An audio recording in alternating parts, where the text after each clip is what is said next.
Manong Miko. At si Alo Mayo kay. Kaduan lang. Yahaon pa yung problema ang hiangay, Mike. Makan hialang yan siyang desisyon. Bakit ay ipo'y amigo at si Fubroy? May samat no magpanghaya ka Fubroy at natunin ta manamham-am manuswila no may ilang dikat kasi. Yakachid na tunin ngay, hena ng mamachi. Asin mga toroya makiinom-inom no? Yachin pa yung problema siya tag-permi, YGC, siya may paglangtag sa French. Ano kung pa yung problema? Makarakit di mag... Kaya ang problema! Yung naman ang problema! Kaya pamilya ang problema! Katula mo naman paano pamilya ito magsublit sila namin! Magpahilig!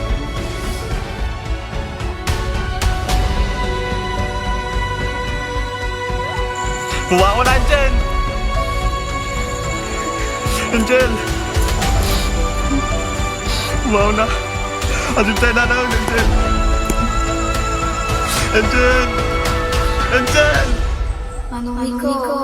Howdy everybody, welcome back to another review. This is your Igorot guy Freddy. Kumusta kayo amin? Kumusta man ang tipanag-isbuyo? Today, we're going to review a local film entitled Deeply in Love After Sunset. So why am I reviewing this? This is an Igorot local film. It's certified Igorot because the actors, the actresses, and the filmmaker of this video, pure-blooded local Cordilleran. This is actually a sequel of their first movie, Deeply in Love, and knowing that we have these local filmmakers that we can call our very own, this is just amazing. So this film was made by Mr. Limuel Fangunon. He is an independent local filmmaker here in the Cordillera. Specifically, he is based in Natonin Mountain Province. The name of their productions is Balangao Films, and this is very interesting because the word Balangao does not only pertain to their film company, but it's also a cultural thing. I bet not many of you know about the Balangao. So it is a place, it is the language, it is people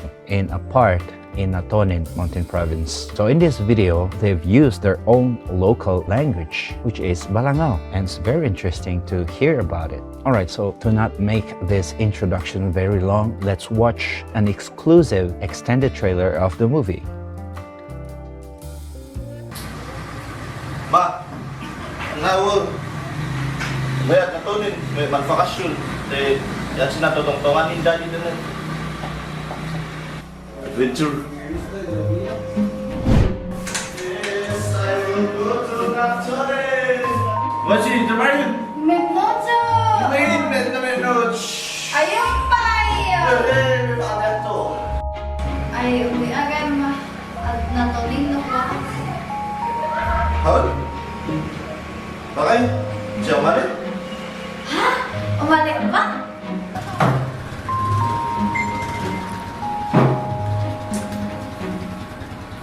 Umali talaga, mano? Yes! Yes! Nung natodid at bato, makabasin ako.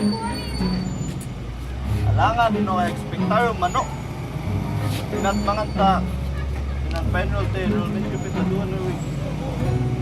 Oo, talaga man sila? Ay, subsublihan na kayo bagyong takakain na. Manong, maboring ako. Ano nga pa ta? Tawag ko ang daddy ta, sublihan at bagyo. Ni, funong pay. Legit lang na kay, may no dad meron sa may ayon. So let's go tayo mag-vitamin service. Matukar manarchar, orsa. O, sa matay tricycle. Ito na tricycle. Nga, legit kay may no dad ngayon. Ay, kung may tatain ang pangitan lang.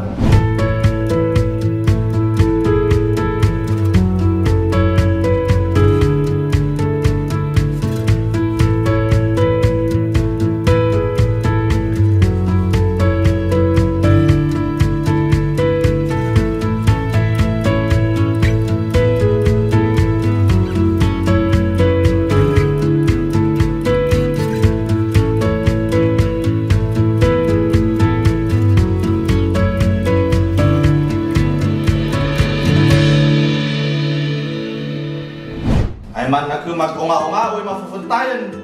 Ato nga si Luno kay may ayumat ako. Anayon na nga mid tote chat mantarafaho. Amungot ha. Alangan nga umasa kanay na ichat amayo. Ilan nilang mat kumanin chelot. O sa kumalaw ka doon ito, may sakan, may tsatsarni man lang. Magmaid mat, parehas ayo lumalayo. Hindi nga ay almost 1 month at hindi ko understand na lang pangkamusta ng parents. Baka busy siya siguro Kaya siyempre ang problema siya, per me, way busy siya, may malang time siya parang siya. Yan. Ito yamin. Pamilya. Kasi maawat ang pa kay Manik. Katsuchuar tatang magkatsuchu pa lang yan setidi. What? Ano kung paano problema? Makayakit di magan. Kaya ang problema! Chuyong naman ang problema! Ang pamilya ang problema! Katulaw naman palo ang pamilya daw magsublit siya natin. Magmahit! Mahit magati nanay mo lang ng siya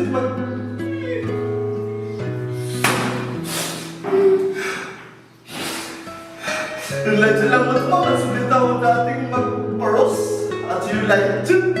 Ultimo dun yun, tsatsara pa daw nag-sorrow sila.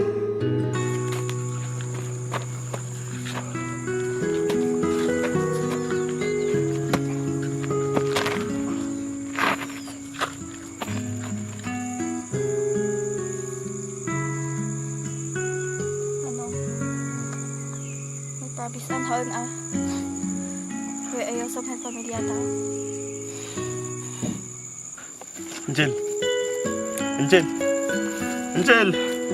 Bumangon na, Angel! Angel! Bumangon na! Asip tayo na naman, Angel! Angel! Angel!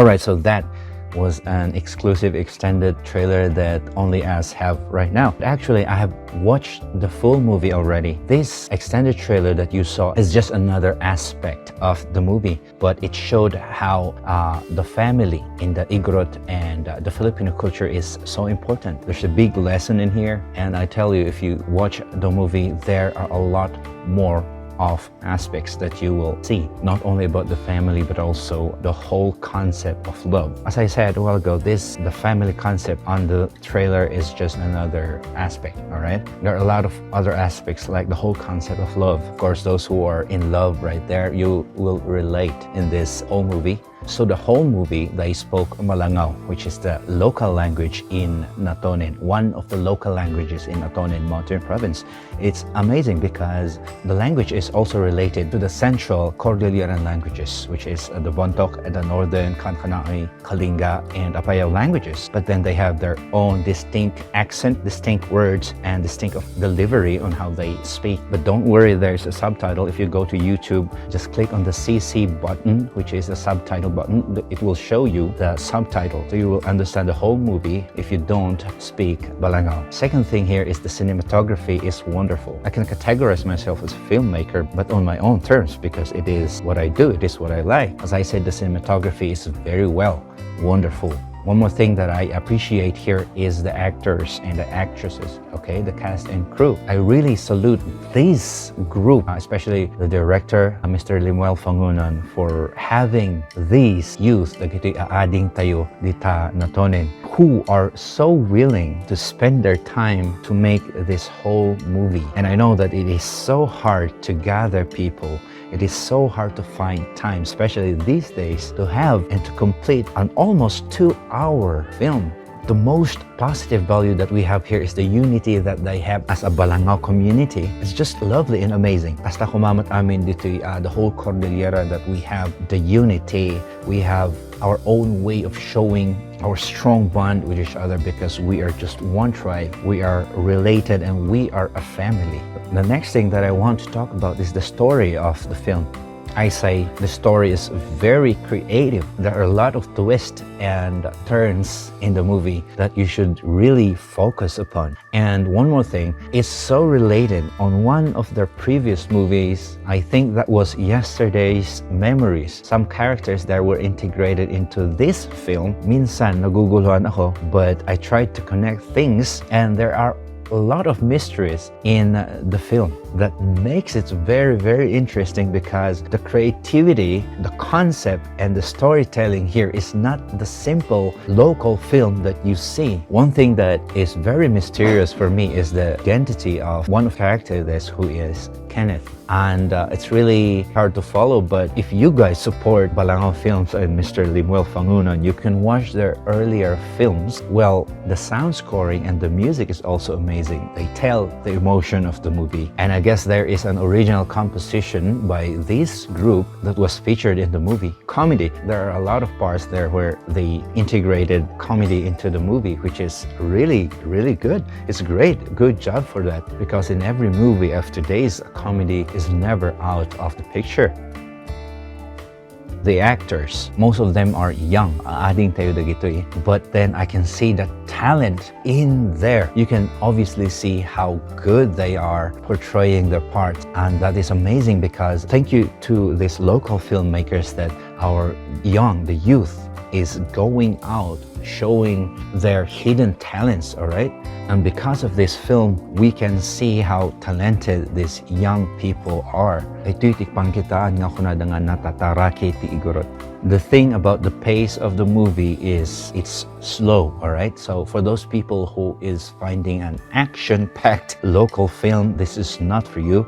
It's slow-paced. It's gonna be a little bit of slow character setting and story development. But if you follow every detail in this film, you will understand everything in the end. If I can observe, there are also a lot of insertions in between the major parts, the components of the story. But I can say overall, this movie is amazing. As for me, I really appreciate the featuring of the Balangao aspect, okay? Of the culture, the language, and the place. I'm so glad that someone like Mr. Limuel Fangunan is able to do things like this, even though it's so hard, it's so difficult to manage something that is like this. How could you make a full feature film in the setting like this? It's because of the unity and the willingness of the youth in there, which is really plausible. I applaud you guys for doing this. Mr. Limuel Fangunan actually won Best Director on the 5th Sorok Short Film Festival for his short film Humiyan. Alright, if you haven't seen this short film yet, go to Mr. Limuel Fangunan's YouTube channel. I'm gonna put the link in the description below so you can watch those short films and earlier films that they have produced, and also subscribe to them because we must show support to our local artists, local filmmakers. Sinupay bati ag sa sinuportano datay lang, right? So go out, check his channel. Ikabil ko amin dagi link into the description tapno nalakayo nga mabirukan. They also have an account on Facebook. His name page account, Mr. Limuel Fangunan, and their page as Balangao Films. I'm gonna put everything in the description. And so guys, I recommend you to watch this film, go to their YouTube channel, and come back, leave a comment on this review. Ibagaya man no kas ano ti panagbuya yo, anya ba ti feedback yo, anya ba ti nakita yo, or did you like it or not? You come back here, tell us what you think, alright? Okay, so that is the review for Deeply in Love After Sunset. Shout out to the cast and crew of this film. I appreciate you guys. My favorite actor is the adding of the main character. She's really, really good. I like her expressions. I like her acting. She's funny and she's really, really good. Okay, thank you so much guys for watching. This is your Igorot guy Freddy. See you again on the next review. Alright, so ituloy ka pa kape. Nga nga rod, akikita tayo manan. Cheers. Oh, cheers.